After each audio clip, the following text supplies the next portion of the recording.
And now enjoy this free Jason Modcast show.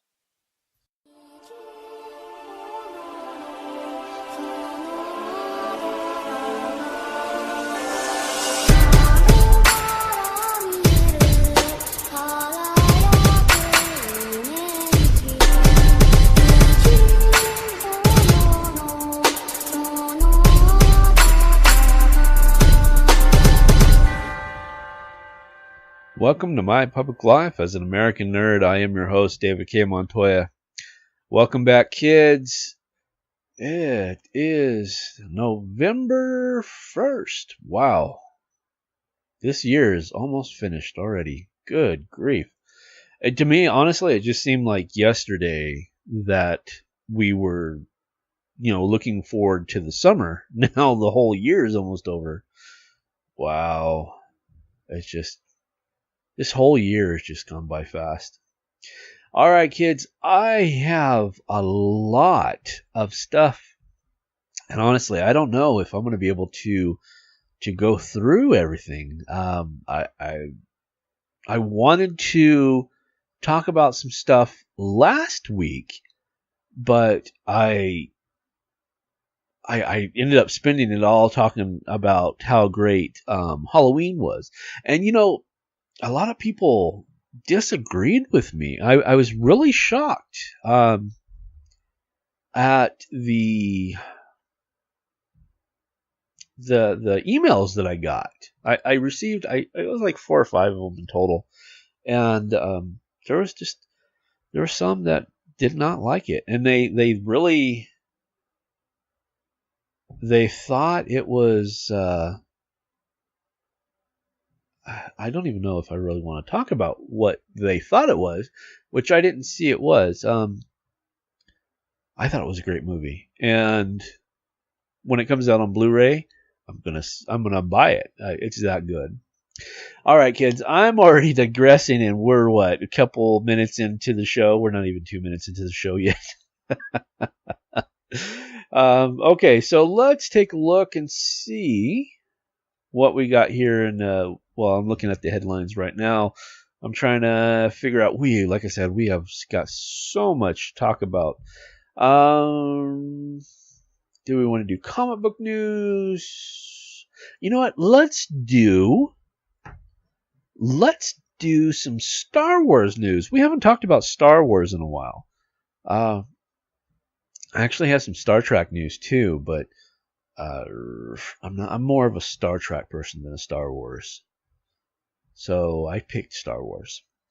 And this article says, Mark Hamill reveals a controversial new take on Luke's death. Now, if everybody remembers right, Luke Skywalker died in Episode 8, The Last Jedi. And a lot of people, including myself, were not happy at that. And he's been pretty adamant post-production about sticking up for the movie. During production, he wasn't too thrilled about it. You can find it online. So let's just take a scroll down and see what Mr. Hamill has to say. It says, Mark Hamill shared a new and very controversial interpretation of Luke Skywalker's death in Star Wars: The Last Jedi. Director Rian Johnson's hit film that was not a hit film. I'm sorry. I don't mean to jump in there right away. That was not a hit film. Most people that I talked to did not like that film. Especially the real Star Wars fans, they did not like that film. Okay, sorry. Let me start over. Director Rian Johnson's hit film is undeniably diverse, with one of the most discussed aspects being the ultimate fate of Luke Skywalker. By the end of The Last Jedi, Luke has been shaken from his depression and has embraced his legacy, using his considerable power to trick Kylo Ren's First Order forces long enough for what remains of the resistance to escape aboard the Millennium Falcon.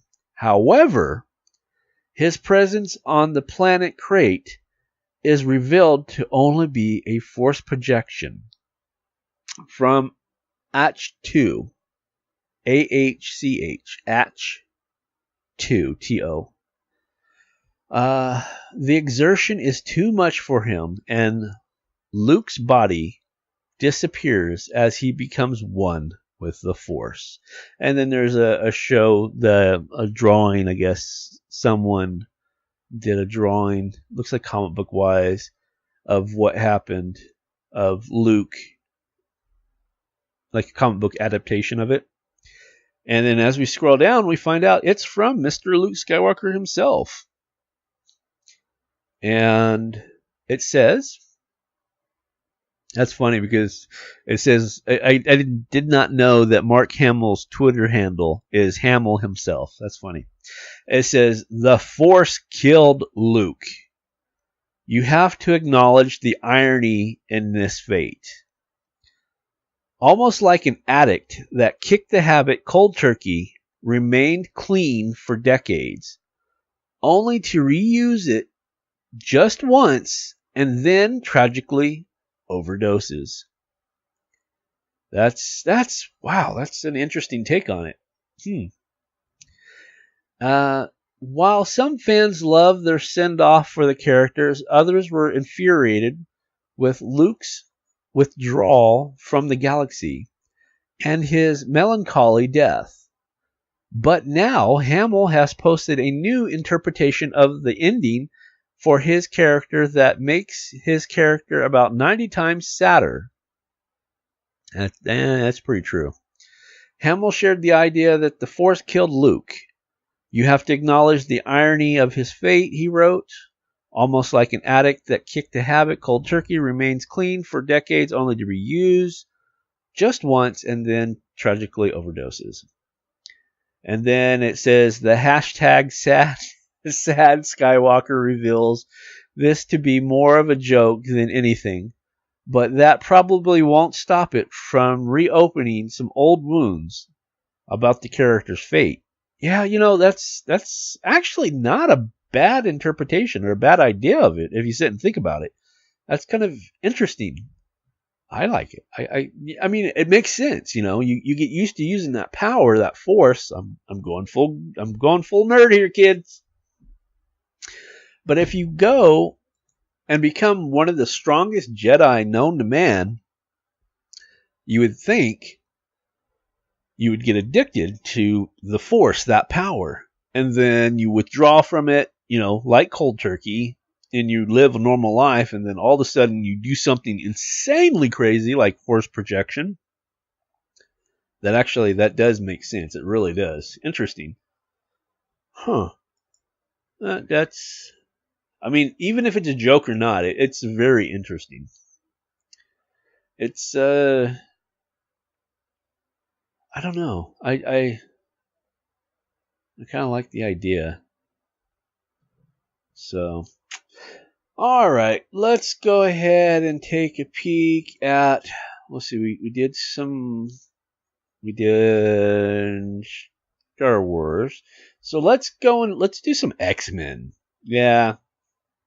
I got an email about the X-Men too. Yes, I'm going to talk about the X-Men. I will always talk about the X-Men. And I will usually become enraged with the X-Men because I've been an X-Men since 1987. I've been an X-Men fan, rather, since 1987. And, yeah, you can kind of do the math. That's almost 30 years, kids. So I see these people. I want to say out of the original 445 books, the first run, the Uncanny X-Men run, was I think 445. Was it? Yeah, I think it was. I want to say I probably have. No, it's got to be more than 400. It's got to be like 544, I believe. Anyway, I have like the first 300 in digital, so I've read them all, and I enjoy it. And I'm going to, if it's something that I don't like, that it goes against my fandom, it's my show. I get to complain. That's just the way it is. You can keep listening, or you can fast forward. It's all good. Or you can. I might as well. I mean, yeah. I led up to it, not meaning to, but if it's something that I don't like, or you have an idea of something that you want me to cover or add into the show, you can always email me at David K. Montoya at Jayzomon, JAYZOMON.com. Or you can, let's see, I don't even remember that's bad, huh? The email address for the show, I think it's mypubliclife at jayzomon.com, JAYZOMON.com. And I mean, I know it works because I get, I get you guys saying stuff like, why do you get so angry, brah? It's just a comic book, brah. I love it when they call me brah. Yeah. But yeah, if I read something that I don't like about the X-Men, I will have a reaction, just to let you know, because I've been a fan for almost 30 years. Okay, so this particular article, it reads, The X-Men Black reveals the secret behind Apocalypse Rebirth. Okay. Let's find out. Let's see, of course, customary warning. Warning. The following contains spoilers for X-Men Black Juggernaut number 1 by Lonnie Nadler, Zach Thompson, Geraldo Vargas, Rachel Rosenberg, and VC's Corey Petit. Now on sale. Okay, just had to put that out there. Disclaimers. Had to take a quick drink. This is, believe it or not, for today, this is my third podcast. My throat's getting a little dry. All right, and it says, while the X-Men Black series has placed a spotlight on villains like Magneto, Mystique, and Mojo, one of the big narratives coursing through the series of one-shots is the trial and tribulations of Apocalypse. In the backup story's first chapter, the millennia-old villain was shown experimenting on people on the South American islands, hoping to transfer his essence into a new body. However, his plans went awry, and Apocalypse was sent hurling through space and time, along the way developing into a frail human. In the last chapter, the backup story in X-Men Black Juggernaut, Insabanu, which is Apocalypse, has finally achieved his mission of being reborn in a perfect body, and the secret ingredient of his success is someone he thought he actually killed. And then I'm going down here, and there's a picture. This, I think that's, wow, that's not really good artwork, guys. I'm going to try not to complain about it, but it's really crappy artwork. It would look like someone colored layouts. Okay, it says Apocalypse experiments in the present day fell apart when a mental connection to his final subject, D, tossed him through space-time continuum, although we're uncertain if he ended up in the past or the future. Either way, Apocalypse became a pseudo-primate and was promptly taken prisoner by a bunch of Homo sapiens led by none other than D, or as his subjects call him, Master Deoric. We have no clue how the test subject survived, as we thought he died in Mystique's issue, in that very moment which dispatched Apocalypse on his journey. Here we find a healthy D along with his minions, all fit in celestial technology, coincidental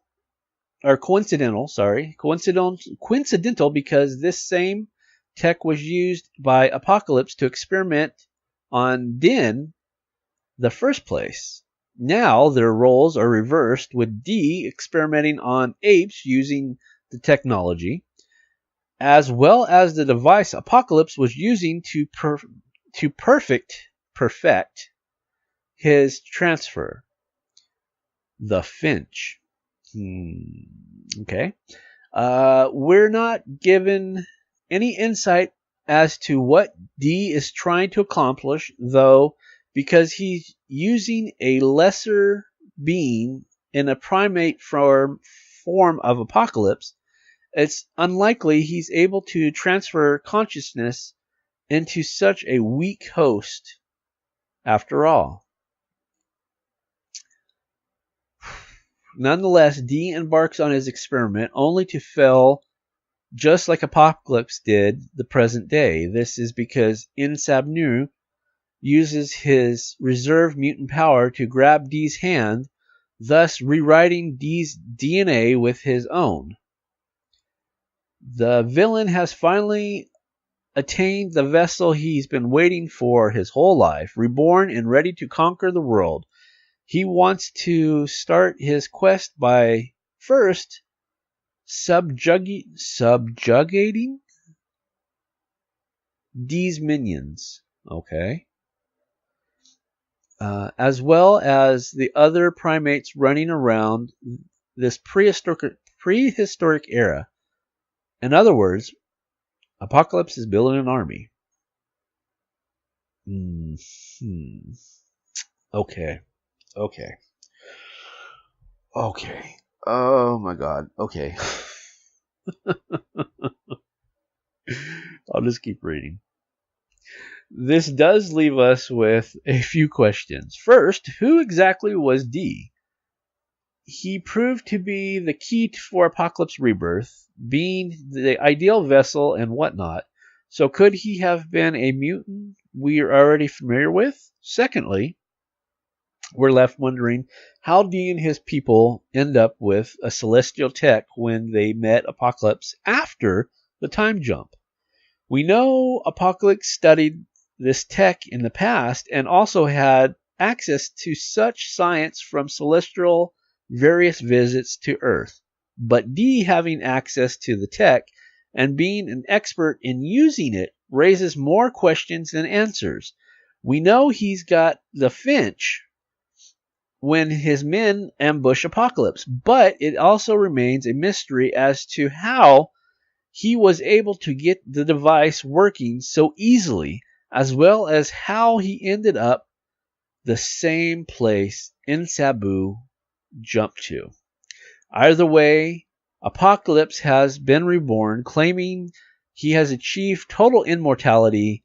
If he is indeed the past, one can only wonder how his craving for war will influence the present, and, by extension, the future. There are many details we still don't know, so hopefully X-Men Black Emma Frost closing chapter sheds some more light on Apocalypse's riveting adventure and the possible rewriting of history.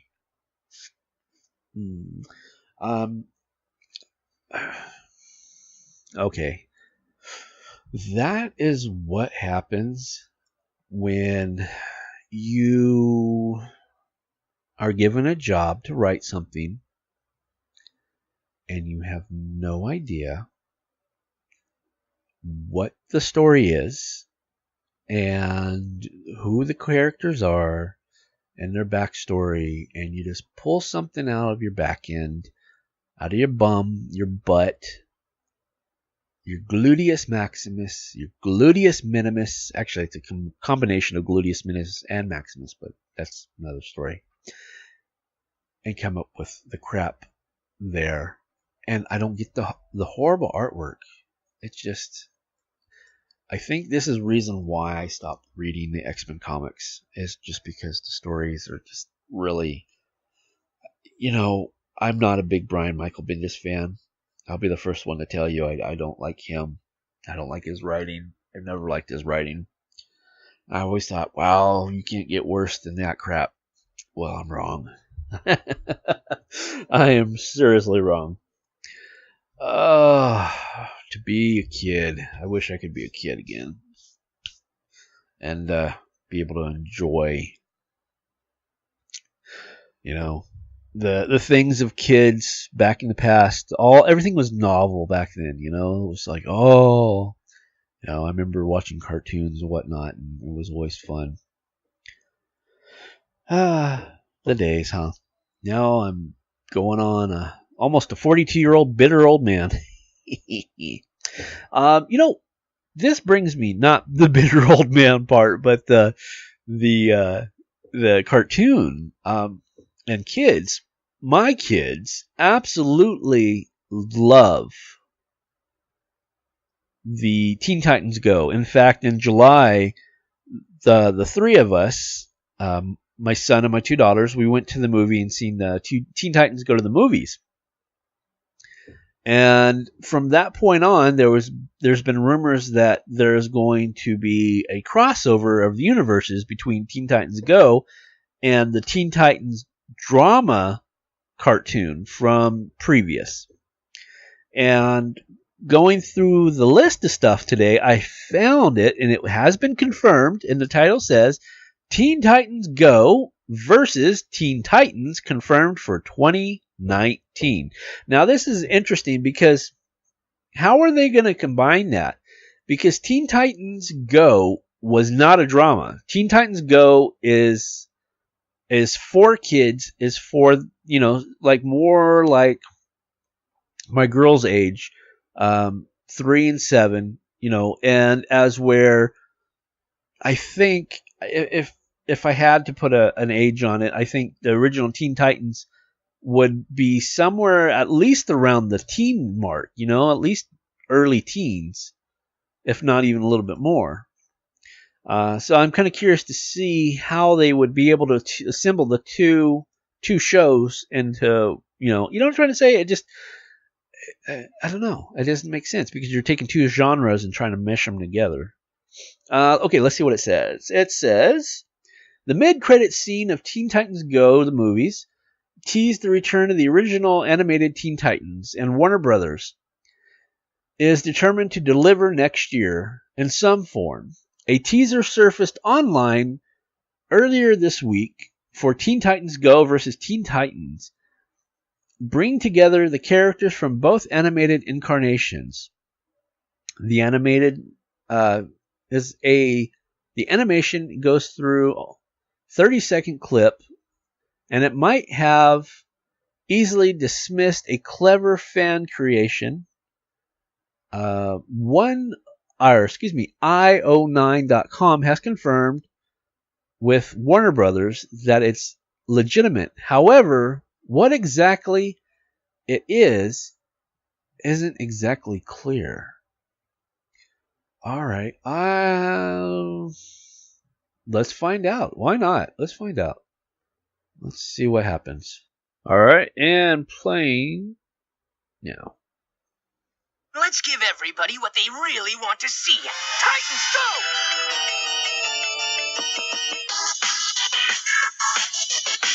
When there's trouble, you know who to call. TEENTIT. Teen Titans. This is gonna be good! Huh. Okay. That's interesting. What you're listening to was a mashup of the two of Teen Titans and Teen Titans Go, their intros. It was just a mashup. Interesting. Okay. Okay. And it says the promo is included on a Blu-ray and DVD release of Teen Titans Go to the movies, arriving in stores on Tuesday. Cool. The kids will like that. I'll like it. I'll watch it again. Heck yeah. Perhaps then we'll get more information as to whether Teen Titans Go versus Teen Titans is intended as a direct-to-video movie, Cartoon Network special, a release destination for DC Universe streaming service, or something else entirely. You know, I I paid for a month of the DC Universe thing streaming, and I totally slipped my mind, and didn't even watch it. That was a wasted couple bucks. It wasn't that much, but I wasted it. It says the anime-inspired Teen Titans aired for 5 seasons from 2003 to 2006 and inspired the spin-off successor, the more slapstick Teen Titans Go, which provided wildly successful yet never won any fans of the original. Well, see, I watched Teen Titans Go before I seen any of that. However, the devotees were given reason for hope in July when the mid-credits scene of Teen Titans Go to the movies, which depicted the heroes from the 2003 series trapped in Titan's Tower, accompanied by a transmission. Well, we're still here. We think we found a way back. So we'll see what happens. I don't know. I've always liked Teen Titans Go. I've just enjoyed it. It's fun. It's fun. Yeah, that's pretty much what it is. It's fun. It's just something enjoyable for the whole family. Let's see. Where do we want to go here? Since we're talking about Teen Titans Go, which is Robin, and Batman sends his Robins to go be trained in Teen Titans. So let's go ahead and jump over to let's see. What does it say? It says, after Affleck, a Batman Beyond film would save the DC Extended Universe. Yeah, I would. Well, number one, let me just say I liked Ben Affleck as Batman, so that's my thoughts on that. I don't know what the hate was about. I thought he did a great job. But I would like to see a Batman Beyond movie. So I'm in for that idea. Okay, let's see what it says. It says Warner Brothers isn't having the best year. 2 of its big stars are rumored to no longer be playing Batman and Superman, and its latest crossover has been universally panned, even by stalwart Snyder fans. In addition, 3 of its other 4 DC films over the past 5 years have proven crappy, dividing fans and critics like no other superhero movie ever has before. If the studio's recent production choices in any of the indication, Warner Brothers is currently dissatisfied with its original plans for the DC Extended Universe and has since tried to reshuffle its formula to cope. That's the problem. It's too wishy-washy. You stick with your plan and see it through the end. You don't mid-shuffle. It's just not a good idea. And yet, this has only given risen to more problems. Instead of refocusing its efforts on creative cohesion and improvements, and on fixing its relationships with the on-again, off-again director Zack Snyder, the studio is plagued by senseless needs to reboot. In its hopes to finally realign DC's overreaching movie narrative and satisfy its divided audience. I don't know. I liked it. I did. I liked. I don't know. And I do agree. They need to stop the reboot franchising. That gets old, you know. Just like because every time you reboot, you're telling the same story over and over and over, and there's nothing really new visually to see. Warner Brothers has been doing that for the Batman for years, you know. It says, unfortunately, Warner Brothers' consistent inconsistency has resulted in a fragmented version of DC Extended Universe, a brand of leadership that has begun to adversely affect DC Comics' most beloved properties. Warner Brothers' Batman solo film, for instance, has been on hold for God who knows how long, and despite reports of Warner Brothers supposedly loving director Matt Reeves' initial screenplay, the movie is plagued by production problems of its own. For one thing, actor Ben Affleck is reportedly not playing the Cape Crusader anymore, and there hasn't been any word on who will be taking his place. Little has been said about the type of Batman or Gotham the film intends to portray, other than a subtle change in tone. This has led fans to actively speculate on the actual status of Reeves' solo Batman film. If the film has somehow fallen prey to Warner Brothers' splintered leadership and consistently changing plans for DCEU, so far Warner Brothers has denied nothing. However, there is always out of a rabbit hole dug by Warner Brothers, and that is to set Reeves' Batman film as far as it can from the Affleck era. Okay. I thought Ben Affleck did a good job as Batman. I'm just saying. In setting storyline and tone, allowing the character and a surrounding lore to grow away from all the production problems while still releasing quality movies. Doing so would buy Warner Brothers just enough time to come up with more lasting solution. Again, you know, one of the best things that I was ever told was by a friend of mine, Terry D. Shearer, a long time ago. And I took it to heart and my life changed. And he goes, you would be really, really good if you were consistent and stuck to what you were doing. And that's the advice I give to Warner Brothers, because they would be really, really good if they just stuck to their guns and played it out to the end instead of flip-flop, flip-flop, flip-flop. Okay, back to the article.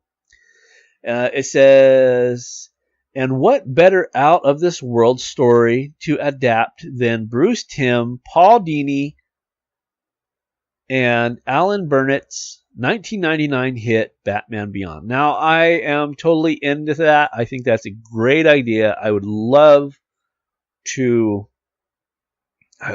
see that in live action. I really would. Terry McGinnis as Batman. I think that would awesome. It would be awesome. But you would have to.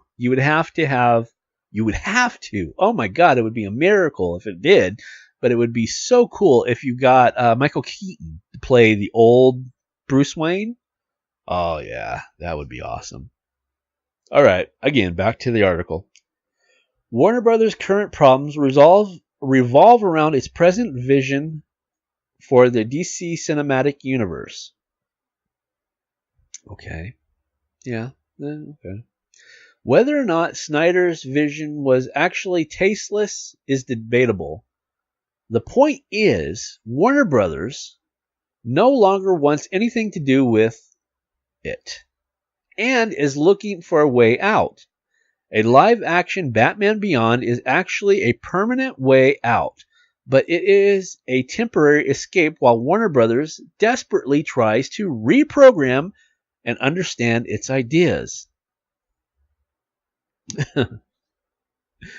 A Batman Beyond film could also allow DC Extended Universe to work out its studio-wide writer's block pretty much the one thing keeping Warner Brothers idle, erratic, and stubbornly unyielding, and enabled some of its films to finally move forward. In short, Warner Brothers needs to temporarily get its way away from its present vision of the DCEU to wiggle itself out of its rut. One way of sidestepping this would be to set Batman on a different point in the timeline or on a different Earth, similar to CW's Flash and Patty Jenkins' Wonder Woman. The Flash is set in different Earths and time periods, while Wonder Woman is set a far flung into the past. Aquaman features the same ideas. Arthur Curry's original film is set years before the events of Justice League, allowing the story some degree of flexibility. Todd Phillips' untitled Joker film is conceptually identical, being set in a different version of Batman's world and acting as something that may or may not be Jared Leto's Joker in the origin story. Refocusing the film on the future events that is not affected or in any way limited by other stories occurring in the same time period will allow a Batman film to become much more of a standalone and stylistically independent. There's no risk of messing up a bigger narrative, and the cast and the crew are free to tinker with the elements as they wish, which is why developing understanding like Batman Beyond, set many years after the Justice League's glory days and featuring a retired and elderly Bruce Wayne, would be such a game changer. Opting for a live-action Batman Beyond instead of a prequel film, also allowing filmmakers to sidestep Bruce Wayne, by far the bigger element of contention in Matt Reeves' The Batman. A Batman Beyond film allows Warner Brothers to set aside worries about Wayne for a little while and refocus on another player who, with a similar character trajectory, namely a protege that could also theoretically take the same mantle. Yeah. I'm totally digging this. This is totally making sense.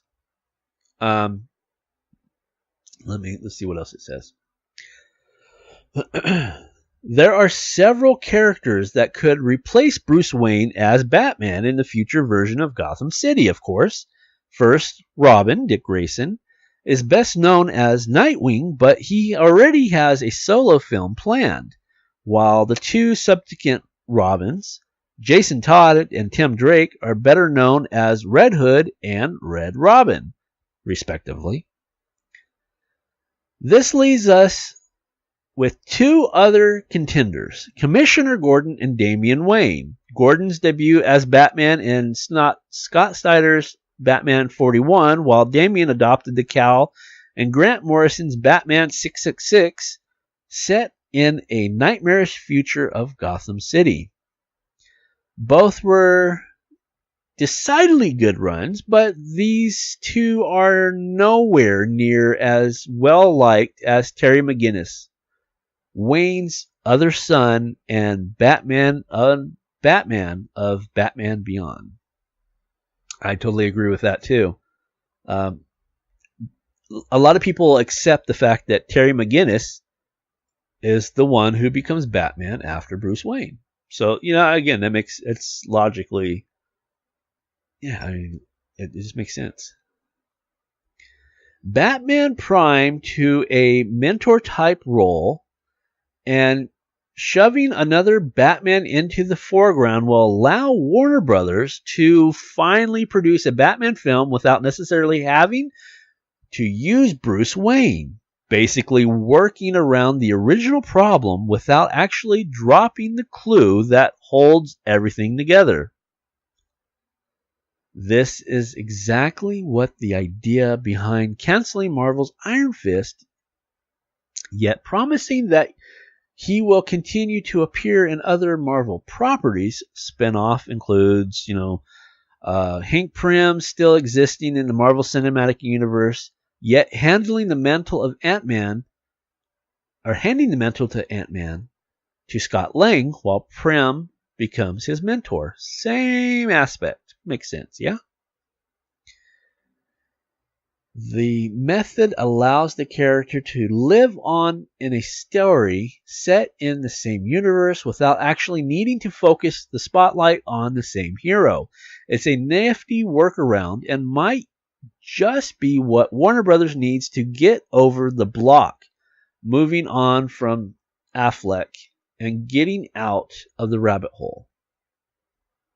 The script for Matt Reeves' The Batman has reportedly already been written, so all this might be moot. But if Warner Brothers truly intends to carve a future away from Affleck's films, as well as everything else within the same breath, live-action film Batman Beyond is the way to go. As the original Beyond has proven, sometimes what might seem like the end could also be a new beginning. In the case of Warner Brothers and the DC Extended Universe, maybe the solution can be found by stepping forward rather than doubling back. It's a great idea. It is a great idea. I think that you should do it. I mean, I'm talking to the producers over at Warner Brothers. I think that's a great idea. I think that it's a breath of fresh air to an old character, and it's not been done in a live action film ever. So, I think it's a great idea. I think that we should do it. Yeah, let's do it, dude. Okay, let's see. We are coming towards the end of this episode, and I'm looking at... where do I want to go? Let's see. I'm jumping over here because it says Toy News. Exclusive toy news brought to you by Toy Hype USA. Let's see. Let's see. What does it say? It says we got one. McFarlane Toys announced Fortnite 7-inch scale figures. Okay, that's interesting.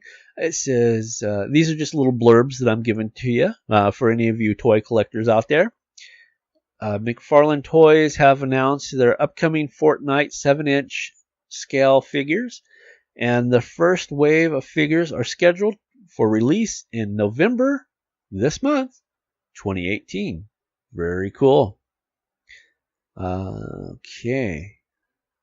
Then in the NECA, N-E-C-A, NECA Toys, it's 2017 Ultimate Pennywise Wellhouse figure. Oh, that is creepy. Holy cow, that is creepy.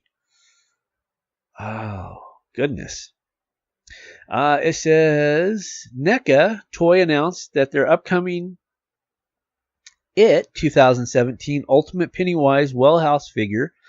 The figure includes 4 interchangeable heads, new hands, and a fence post that can be used to impale someone. Oh, that's creepy. That is creepy. I like that. I want that. That'd probably scare the crap out of my kids, though. Okay, and let's see what else it says. Entertainment Earth Transformers Generation Powers of the Prime Deluxe Wave 3 in stock. And a very short blurb there. It says, Entertainment Earth has restocked 3 of Hasbro's very important Transformer Generations Powers of the Prime Deluxe figures right now, which is the 3rd wave of this line. Okay. I'm looking at this Joker, and you can go to see what I'm looking at, you can go to www.toyhypeusa.com/category/toy-news, and you can see all these toys. And it's DC Bust Universe Toy News. Watch Rick Baker sculpt the Joker's bust. And the new video, but you know what? That looks like crap. It doesn't even look like the Joker. I mean, yeah, yikes. A little blurb down here says DC Collectibles sent along some new details in a video on their upcoming The Joker bust by Rich Baker. Take a look at the video below and make sure you pre-order. Let's not take a look at the video because it just doesn't look compelling. Let's see. For the Disney Star Wars fans out there, Disney Star Wars exclusive Spider-Man with Spider-Man. What? And why is it showing Star Wars? It's showing Yoda. It really is. It's showing Yoda and Force Yoda. It's Jedi Master and Force Spirit Yoda. That's what they're showing. But the title says Disney Store exclusive Spider-Man with Spider-Mobile playset, Hulkbuster Deluxe, and Star Wars. Oh, there it is. At the very they're cramming it all into one. That's what it is. But yeah, that's kind of cool. And let's see. There's Prime 1 Studios Batman Deluxe version status pre-order. That's pretty cool looking. It's modeled after Dark Knight 3, which I couldn't finish reading, kids. Holy cow, that's for a whole nother show.